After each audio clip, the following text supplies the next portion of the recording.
Hello, everyone. You are watching India.com with me, Shivani. And today we have with us someone who is basking in the love and success of his recent release, a filmmaker who has constantly redefined storytelling from thrillers to emotional dramas and raw emotions to razor sharp scripts. He is the mind behind Huck, a film that doesn't really just tell a story, it starts a conversation. Please welcome the filmmaker, the storyteller, and the man who knows how to make silence speak, Suparn Verma. We welcome you, sir. Thank you so much, Shivani. Sir सबसे पहले तो many many congratulations on हक आपको इतनी like आपने सोचा था कि हक को इतना पॉजिटिव रिस्पॉन्स मिलेगा and how does it feel like to see audience connect so Yeah. Deeply with such a powerful story. I mean, I we all hope and pray कि जब film release हो, we'll get the love from audiences, from our peers, from critics. But honestly, we are just overwhelmed with the amount of appreciation and love that we've got for our film. And yeah, I mean, we stand humbled and our hearts are full of gratitude, and we just want everyone else to see the film who have not seen the film so far. Lovely, lovely. In fact, we also loved in the pre-release of the film, and I also did a review for it. And I hope you have read it. We also had a conversation on Instagram, if you remember. So I though personally loved it, and Yeah. yeah, talking about the characters, I think you chose Yami Gautam and Imran Hashmi for this film. Was this ever a moment when you thought about the sensitivity of casting Imran, considering the film touches on triple talaq and community representation? See, honestly, for me, I needed a amazing actor who was charming and intense at the same time, and Yeah. whose skills were so sharp that he could make himself understood. Hmm. And Imran Hashmi, is a star who kind of wields his craft in a way that he can be understood, he can be loved and appreciated at the same time. When he kind of is doing something that you may not agree with, he'll make Yeah. sure you understood. It was a very tough role. It was literally walking a razor's edge, and Imran Hashmi delivered completely and absolutely. With the case of Yami, I mean, I just knew from day one that she is the person to play this part. And even before the screenplay was ready, we went to her with a story, and Hmm. she loved the story, and she came on board. So, her only question after she read the screenplay was, "Who's playing Abbas?" Okay. And thankfully, we found Abbas very, very soon after that. And Hmm. Imran kind of loved the script as well, and here we Mhm. are. All right. Okay. So, talking about the script, I think when you prepare for a film like Hug, which is rooted in a real case and real community, I want to know how much research and factual digging goes in.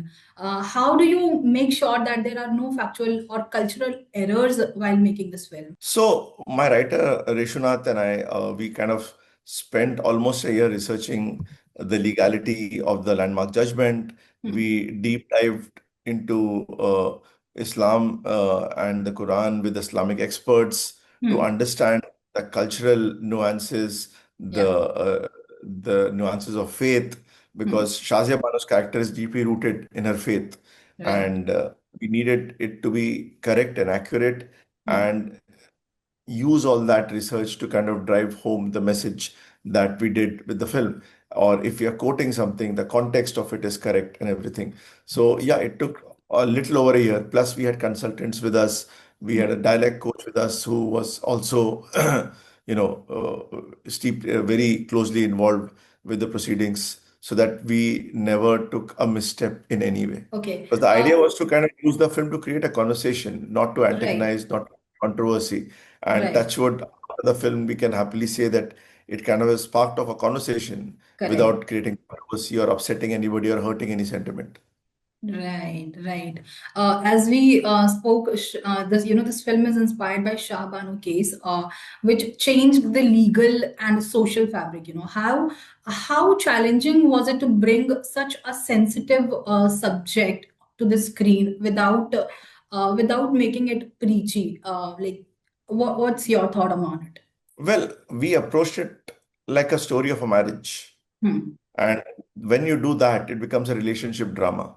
Hmm. And at the heart of it, that is exactly what Haq is. It's a relationship drama of two people, Hmm. one fighting for dignity, one fighting for his beliefs, Hmm. of a couple that kind of, started out together, a girl that, created entire dreams around this man Yeah. and had them dashed, and then discovered more and more as life went along till she decided to stand up for herself. So in that sense, it's literally a relationship drama. It's in that space, you Hmm. know. Yeah. And that appeals to all of us because we all are creatures of the heart. Right, right. And I have read somewhere that, after the release, Shah Banu's family expressed some sort of disagreement with the film's portrayal. As, as a filmmaker, how much creative liberty do you allow yourself? Do you prefer to show things as they were or as they felt? Two things. One, the Hmm. family, from what I heard or Hmm. last heard, was they had given their statement before the release. After the Okay. release, there has been a statement post the High Court judgment. Yeah. And I really wish that they see the film. Hmm. They will actually, I think, love the film. They will see the amount of love and respect that has gone into the film. And Absolutely. secondly, the film is inspired by the landmark judgment Hmm. where we have created Shazia Bano in our image of a new character who's inspired by the past, who's not, I've not made a biopic. Hmm. So, that kind of allows me to create Okay. Shazia and Abbas the way we need them to be without kind of, having to represent someone's life the way it was exactly. Since you're here, I think I cannot let you go without talking about the immense work that you have done, and like the family man, the trial, and all the other works that you have done.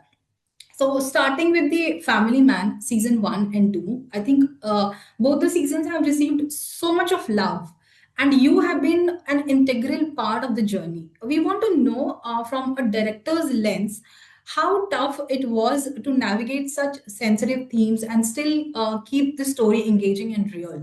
So I was called by Rajan DK when they were editing season one, Yeah. and we started writing season two, which I co-wrote with them, and then we started shooting season two. Hmm. And after we finished the first schedule is when season one released. So Hmm. we are no back of season one in the first place, but there were a lot of sensibilities involved with season two because season two kind of touched upon the character of Raji, Right. which was part of the Tamil Tigers. Hmm. So we need to be respectful of a lot of sentiment. We did a lot of research and deep dive into a lot of things before we even put pen to paper. Hmm. And so had done a lot of work on the research as well. So we had all of that to collate and Hmm. use before we kind of went into the writing of the show. And I don't know what the easy or the hard part, but surely was a lot of fun. And I think when you are having fun creating something and there's a very positive energy in the room, Right. it translates on screen. Right. Right. Absolutely correct. And Yeah. talking about season three, which is in the line, and I think I have read somewhere that it explores the northeast and India's northeast thing, and it just dive deeper into the global spying politics. Do you think is it challenging to handle these political sensitive subjects while maintaining the signature of a family man जो काफी हम शुरू से देखते आ रहे हैं. So season three, I've not been part of a shooting run. I do season two and I was shooting Huck at that point of time. All I can say is this that once you do a research, once you have your knowledge base set, things become easier. Also, when you write from a space of no agenda, things Hmm. are more honest. And I have seen the trailer of season three. I think it's going to be an absolute blast. I think Hmm. Shrikant Tiwari and his family are in a shit ton of trouble. And I'm sure Shrikant and JK will get themselves out from all the trouble they keep getting into and saving the world at the same time. Yeah. So as you said, you are not a part of season three. Like, Are you feeling like, what are your feelings? What do you have to say something about it? Well, honestly, I was called for season two to write and Hmm. direct it, and Hmm. I happily did that. But the profession, the nature of our profession is such that we are gypsies, we are vagabonds. We go from setting up one tent, mixing with people, creating that energy, dismantling the tent, setting up another tent, another tent, another tent. Hmm. Sometimes some Right. people come with us, sometimes new people keep joining us, sometimes old people come back to the new circus tent that we have made. So Hmm. by nature of our profession is such that we go on from a film to film, a show to show, from people to people, production house to production house, and it's a universe. We Yeah. are universe builders. So Right. it's a beautiful feeling. Yes, there's nostalgia, Hmm. and you never know with season four, season five, that journey could again kind of have people coming back to it and meeting up Right. with old friends and creating something new. But that's the nature of the game. That's the nature of the business. Hmm. So I look at Family Man season two with a lot of love, a lot of regard, and it just opened up my heart, my mind, and my world for me. Yeah, and I also want to know about your experience working with Manoj Bajpayee. What was the one thing about him as an actor that still surprises you on set? So I have worked thrice with Manoj Bajpayee. First in my film Acid Factory, then in Hmm. Family Man season two, and now again with Banda, right? Yeah, yeah, Manoj Bajpayee is one of the greatest actors in the world. I mean, there is nothing that he can't do. But the agreed. kind of childlike curiosity he gets to his roles, the kind of Hmm. passion he gets Hmm. to his work, it just makes you work harder. And that's the great thing I've realized about all great actors, all great performers who are super achievers, that this is an energy they all share in common. They approach every day on set with a sense of wonder, with a sense of fear, with a sense of, curiosity and a lot of hunger. Hmm. Their passion makes them hungry and they want to be the best or give their best, and they want everyone Yeah. else to give their best. And when you come with that energy, it just brings out the best in everybody. Right, right. And after that, I think, speaking of the trial, I think that was another bold step, a very complex and layered show. And in that show, I think Kajol was seen in a never seen, we have never seen her in that gray shade in her journey, I feel. And she's someone who can, we have seen her in always a bubbly form, how challenging was it to draw out that morally conflicted side of us? When I got the chance to adapt The Good Wife with Kajol and create Noinika Sen Gupta, the Hmm. idea was to take the core of the show but make it our own, with our own sensibilities, with our own culture. Hmm. And that show adapted itself very well to that. The idea with Kajol was, how further can you take her image per se Hmm. and push her into a zone that she's never done before. And Kajol was so gung-ho about it. She was so greedy and hungry, as I said, to do more than Hmm. she's been doing in the past. That Yeah. it freed us. It freed all the shackles or worry factors for us. That, oh, what Hmm. if we do this? Will she do that? Will she, be okay with this or whatever? She said, I'm okay with whatever you guys are doing because I want to explore myself as an actor Hmm. and see how far I can push the zones that I go in. And Hmm. she just gave it her all. And it was just a mad, fun day on set every single day. Yeah, and in this long journey of yours, you have written some scripts, you have directed, and you have also worked on for big screens and OTT. What's the biggest difference in approach when you move for cinemas to OTT platforms? So with OTT, first the writing changes because you're writing that for 8 to 10 episodes. That's about, a show is like making three movies or Hmm. four movies in one. Hmm. A Hmm. movie is literally making one movie of 2 hours into that. Hmm. One, the storytelling changes, the format changes, how you Hmm. approach the writing changes. Uh, OTT gives you more space to cast differently. Yeah. You are making something for theaters. You have to Hmm. cast in a way that also has box office draw. So you're Right. casting slightly differently. Uh, Also, there are certain parameters of the visual language Hmm. of OTT and cinema. Though honestly, we have tried to do as much cinematic stuff on OTT as well, so it doesn't really make much of a difference to us. But yeah, the Okay. mediums are different. Yeah. One is like writing a Charles Dickens novel, and Hmm. one is writing a Sadly Chase because they're different in terms of the tone, literally, of it, the depth of it. So Yeah. it's a language that changes, but the audiences are the same, and Hmm. the experience is different. One is a very personal one-on-one experience, one is a community experience. So that is how you structure film and OTT. And I have enjoyed doing both, and I'm very blessed and lucky to have, be doing both at the same time. Yeah, and we all are loving whatever you are doing, from your scripts, from your direction, whatever we are receiving from your end. It's just all Thank you. amazing.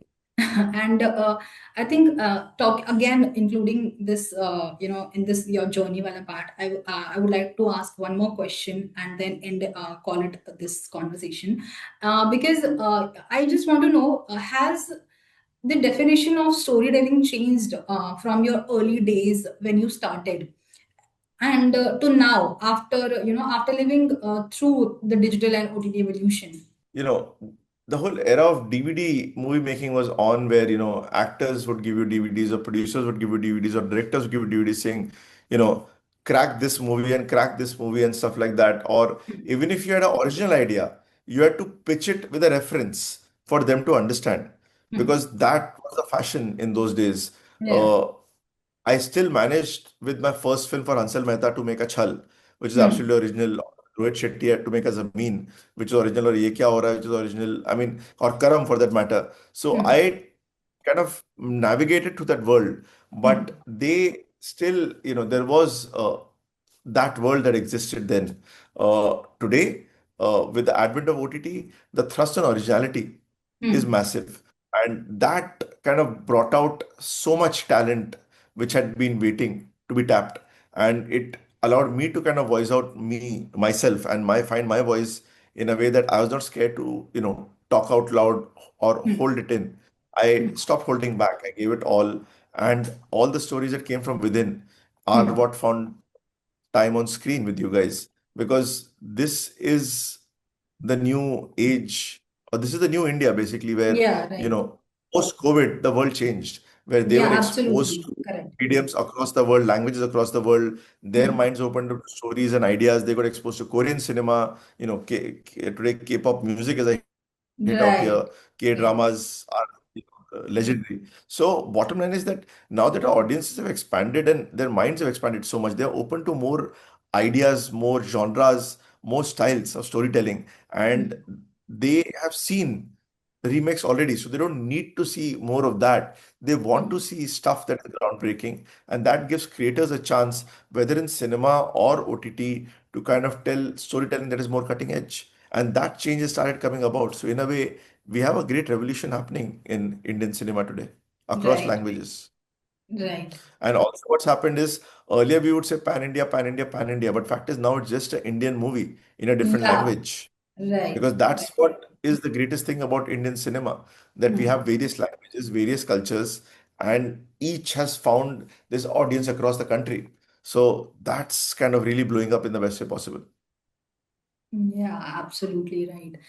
It was just lovely having you here, and Thank you. thank you so much for joining us today. And I just want to tell you at the end that Hug isn't just a film. I think it's an emotion, a reminder that one voice literally can move mountains. I also want to ask you if you want to tell the audience something right now. I just want to thank my audiences. Thank you for supporting me, supporting my stories. Thank you to those who have watched Hugged and love it. And I am urging everyone who has not seen Hug yet to go Hmm. watch it in theaters near you. And I'm sure you'll be rewarded with some really good cinema and a very, very emotional journey of Shazia Bano. Right. Yes, guys. If you haven't watched Huck yet, go feel it, not just watch it. So, yeah, thank you, Thank you, sir. Mani. Thank you so much for joining us. And it was lovely having you here again. Lovely talking to you, Shivani. Cheers.